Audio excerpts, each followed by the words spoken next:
Hello, j'espère que vous allez bien. Donc aujourd'hui je vous retrouve pour une nouvelle vidéo. Donc cette fois-ci c'est un lecture manga, donc let's go. Alors j'ai lu le tome 4 de la série Mon coloc d'enfer de Keiko Iwashita chez Pika. Shoujo, franchement c'est l'un des shoujo qui est sorti récemment, qui est vraiment le meilleur. Vraiment. Il est sorti en 2019 je crois. Ouais, il est sorti fin 2019. Et franchement c'est l'un des shoujo que j'aime beaucoup beaucoup.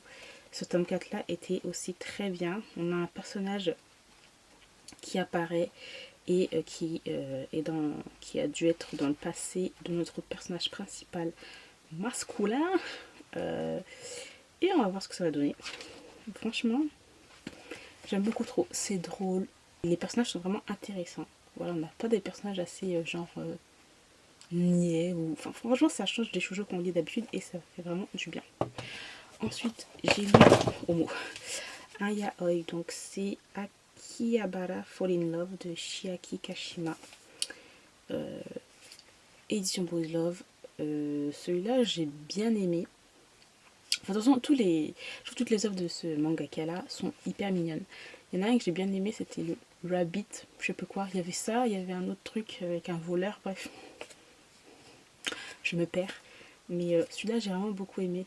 Simplement l'histoire de deux personnages. Donc un qui, à cause des lunettes, se fait passer pour un otaku. Enfin, à cause de le fait qu'il porte des lunettes tout de suite, hein, on le catégorise comme otaku. Et il travaille dans le quartier Akihabara, où voilà, vous connaissez, hein. Et il va rencontrer en fait un autre petit gars, hyper cute, qui est fan de tout ce qui est cosplay, etc. Figurines animées. Et voilà, donc franchement c'était vraiment bien cute. C'est un one shot, hein, c'est pas non plus extraordinaire. Il y a pas. Il y a une scène. Voilà, mais franchement c'est rien. Franchement c'est rien. C'est assez drôle parce qu'en fait le gars qui a des lunettes et qui voilà, tout le monde croit qu'il est un otaku alors que pas du tout. Il travaille dans ce quartier là et là en fait il va rencontrer une personne qui est vraiment otaku et il va être plongé dans ce monde là et c'est assez drôle en fait de voir tout ça. Ensuite j'ai lu Bloom Into You, le tome 4 de Nio Nakatani. Oh, il était super. Il était super ce tome, riche en émotions, vraiment. Cette série, de tome en tome, elle s'améliore, elle se fortifie. Non, franchement, vraiment très très bien. Au début, le premier tome, j'avais bien aimé. Après, le deuxième tome, voilà, troisième tome, il manquait un truc. Là, franchement, c'est vraiment très très bien décrit dans les émotions, les personnages, la psychologie et tout. Franchement, excellent. Ensuite, j'ai lu Love Be Love, Live Be Left de Yo Sakisaka, le tome 9. Bon, j'aime bien Yo Sakisaka, mais à un moment donné, il va falloir se bouger, hein. On est au tome 9. Les personnages commencent un petit peu à me saouler, clairement. Leurs histoires du lycéen à 2 balles, là, franchement, ça me saoule. Voilà. Euh, Vraiment. Enfin, je sais pas, à un moment donné, bon, après, c'est des lycéens, donc voilà. Comment on dit ça, la découverte d'eux, mais à un moment donné c'est bon quoi, enfin j'espère qu'il y aura une évolution. On est au tome 9 et je trouve que dans ce tome 9 là, ben, au lieu d'avancer, ben, on reculait. Voilà, les dessins sont toujours aussi beaux, mais je sais pas, peut-être que Iyo Sakisaka c'est plus pour moi, je sais pas, à voir, on verra bien pour la suite. Pourtant j'étais vraiment hyper hypée,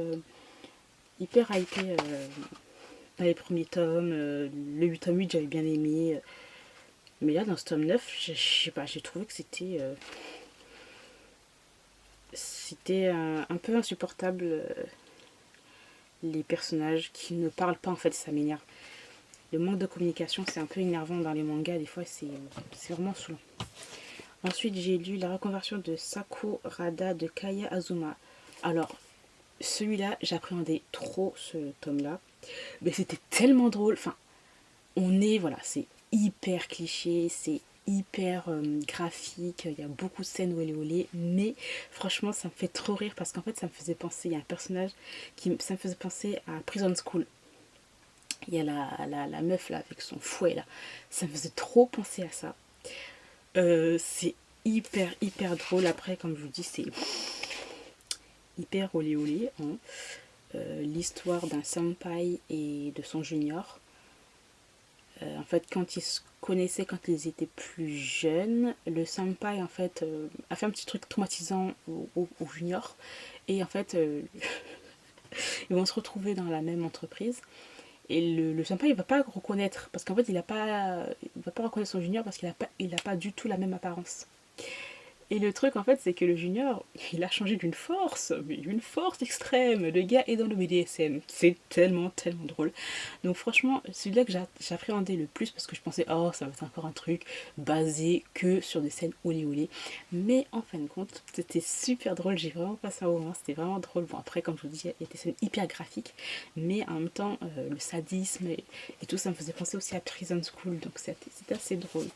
Ensuite, j'ai lu Noise de Tetsuya Susui, le premier tome chez Kyun, que j'ai vraiment beaucoup aimé. Le premier tome, franchement, enfin, le début, je trouvais que c'était assez long.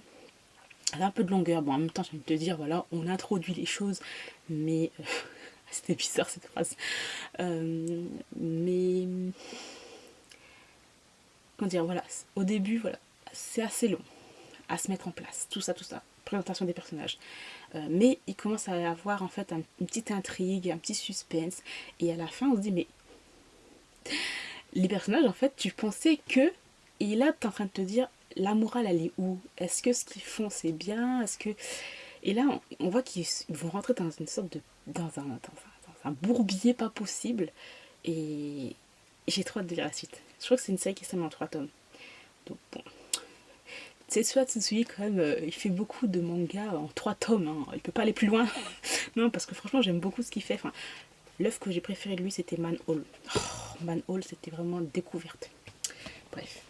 Ensuite, j'ai lu Ma Maman de Lee Kun-yu chez Kana dans leur collection Made in, donc manga clairement plus grand. Et que j'ai adoré. Donc, c'est l'autobiographie, en fait, tout simplement. L'autobiographie. Là, un hommage, une autobiographie, oui, et un hommage à la mère de l'auteur, tout simplement. Parce que sa mère a vécu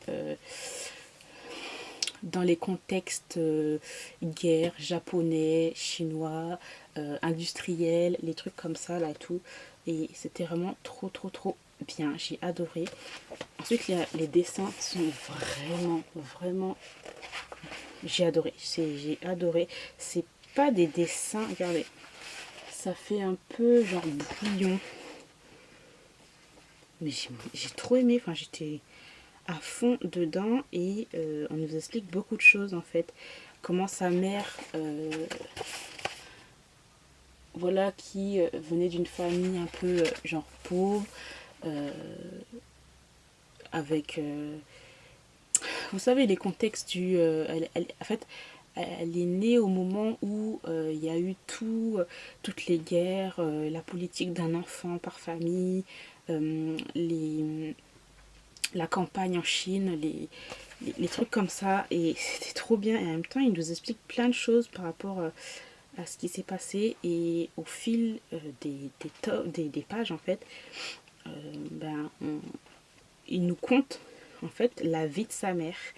Et c'était super intéressant. Vraiment, j'ai adoré. Donc ça, c'est vraiment des œuvres comme ça que j'aime beaucoup. Qui m'apprennent quand même beaucoup de choses et qui j'ai envie d'en savoir un peu plus. Sa mère était assez intelligente, elle était très... voilà, pas pour aux études, etc. Mais il fallait qu'elle fasse des choses par rapport à sa famille. Franchement, j'ai vraiment beaucoup, beaucoup aimé tout ça. En fait, le mangaka a été très influencé en fait par l'histoire de sa famille, le contexte et tout. Et il a été inspiré par ça. Il a fait beaucoup de mangas. Donc, franchement, je lirai d'autres mangas de ce mangaka-là. C'était vraiment super intéressant.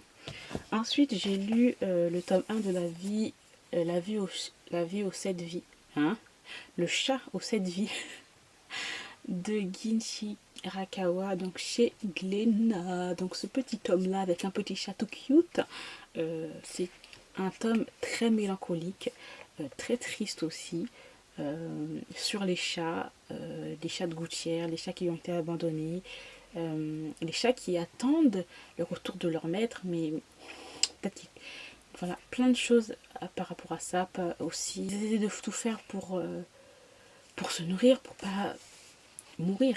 Voilà, parce qu'il y a beaucoup de chats qui meurent. J'ai adoré, il y a un côté très mélancolique dans le dessin. On sent qu'il y a une tristesse de la part de certains personnages. On a aussi voilà, du deuil et tout. Enfin, franchement, il était vraiment trop bien. J'ai trop hâte de lire le tome 2. Et vraiment, j'ai adoré. J'ai pas de manga genre sur les animaux, etc. Parce que bon, j'aime bien les animaux, mais c'est pas trop mon truc, j'ai envie de dire. Mais là, j'étais vraiment à fond dedans parce que, en fait, chaque chat a son passé, a son histoire. Et c'est une histoire très triste à chaque fois aussi. Regardez-moi cette. Tout est trop belle. Donc voilà, franchement, j'ai adoré et j'irai le deuxième tome. Ensuite, j'ai lu Principal de Sashimo. Alors celui-là aussi j'ai bien aimé, il était assez drôle. Tout simplement l'histoire en fait d'un gars qui ne veut pas être dans des relations sérieuses. En fait, ce qu'il préfère en fait, c'est, il appelle ça les magiciens. En fait, il préfère, disons, ses cibles en gros. Ce sont des personnes qui n'ont pas eu de relation avec des femmes hétéros. Et en fait, lui, il les initie un peu là-dedans. Après, il y a tout un truc et tout. Et voilà, en fait, il fait ça pour pas s'attacher. Et il travaille aussi dans le milieu charpentier, quoi, en gros.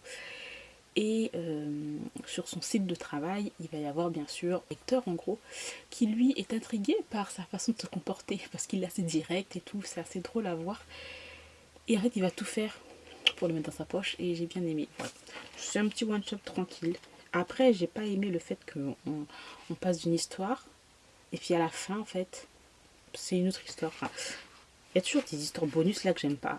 C'est ça qui m'énerve un petit peu des fois dans certains mangas. T'es dans l'histoire et tout, après c'est la fin, tu dis c'est un one shot, ok. Tu vois qu'il y a 10 000 pages derrière encore, et puis en fin de compte c'est une histoire sur d'autres personnages. Ce qui m'intéresse clairement pas la plupart du temps. Donc voilà. Hashimo, j'aime bien ce qu'il fait, j'aime bien les dessins qu'il fait, les expressions du visage, des yeux. Vraiment j'aime beaucoup. Voilà. Et bien sûr, il y a toujours une raison au fait du comportement d'un personnage. Voilà. Ensuite, j'ai lu le tome 8 de Kiss Me at Midnight de Rin Mikimoto. J'ai adoré ce tome 8 là. Et aussi, on a un chapitre bonus de Close to Heaven de la même mangaka. C'était vraiment trop bien de dire ça. Vraiment cool. Voilà. Donc là, en fait, ce tome-là, il parle vraiment de la difficulté d'être en relation avec une personne, une idole. Et ben voilà, le fait est que ben il est centré, enfin il y a beaucoup de personnes qui veulent en savoir un peu plus sur la vie personnelle, des célébrités, etc. Et bon là c'est juste une lycéenne, il faut qu'elle garde son identité cachée, son entourage, etc. Et en fait cet homme-là parlait vraiment de ça en gros.